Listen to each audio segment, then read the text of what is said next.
C'est avec plaisir qu'elles reçoivent ces kits des mains d'Alimata Diomandé, l'épouse du ministre de l'Intérieur et de la Sécurité. Les bénéficiaires principales sont des veuves de l'Association nationale des épouses de policiers de Côte d'Ivoire. Avec elles, leurs sœurs de l'amicale des épouses, des membres du corps préfectoral.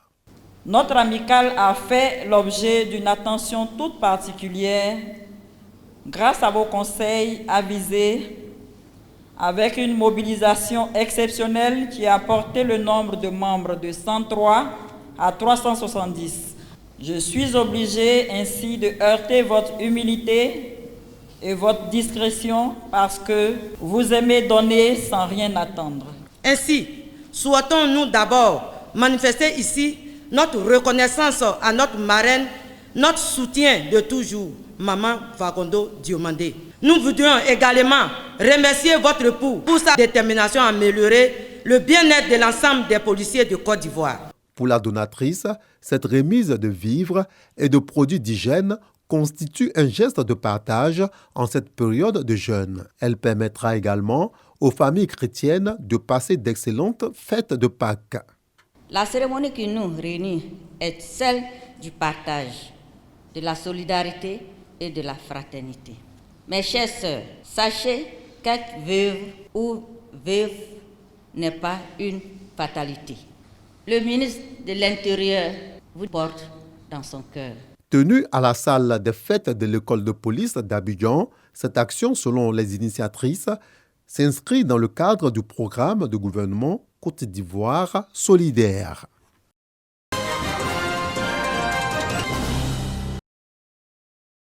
Il ne se sépare presque jamais d'un exemplaire du Saint-Coran, au point où Imam Mohamed Lamine Diarra Souba a fini par mémoriser après de longues années d'études plus de 6000 versets répartis en 114 chapitres que contient le livre saint de l'islam. Cette connaissance, ce guide religieux la transmet désormais à de nombreux apprenants. La lecture coranique même donne la baraka à l'homme. L'homme qui est attaché à la lecture coranique, ça augmente sa foi envers Allah subhanahu wa ta'ala. Ça lui donne crainte de Allah, puis ça te donne la piété aussi. Ça fait aussi que la mémoire devient fraîche. Parce que le Coran procure une telle élévation spirituelle, il est recommandé aux croyants de le lire intensément durant le Ramadan.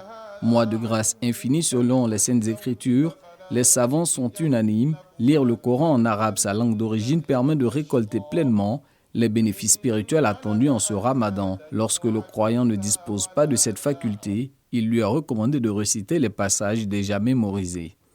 Celui qui a mémorisé des versets, ou les versets que tu peux lire, il faut lire ça. Tu peux les répéter. Tu récites la Fatiha. C'est-à-dire, imagine-toi, la Fatiha contient combien de lettres. Tu finis, tu recommences. Tu lis les derniers chapitres. À chaque fois que tu lis, tu as beaucoup de mérites. Lire, réciter ou aussi chercher à comprendre le sens des versets du Saint-Coran, c'est le sens des tafsirs, ces séances de commentaires des versets du livre saint qu'organisent les mosquées en ce mois béni.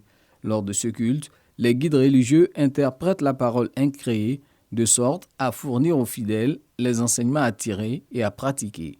Je pense que le tafsir enseigne beaucoup. Donc les imams approfondissent le Coran, le Saint-Coran, que nous qui ne sommes pas allés dans les écoles arabes et nous ne connaissons pas beaucoup sur le Coran. Mais avec ce tafsir, ça nous donne beaucoup de connaissances. Le Coran sort d'un simple livre de lecture pour nous, pour devenir un livre de vie. C'est-à-dire un livre pratique qui touche tous les points et recoins de notre vie. On essaye de traduire les versets, aller vers la perfection, vers l'essence réelle des versets. Donc pour qu'on puisse mieux comprendre ce que nous-mêmes on lit, ce que nous-mêmes on prend pour adorer Allah subhanahu wa ta'ala. Parce que ce n'est pas notre langue d'origine. Le tafsir, ce n'est pas celui qui sait lire l'arabe. Non, c'est une autre science dans l'islam. Voilà, c'est pourquoi c'est mieux d'avoir un maître. C'est pendant le Ramadan que le Saint-Coran fut révélé et enseigné au prophète Mohammed, guide des musulmans, par l'archange Gabriel.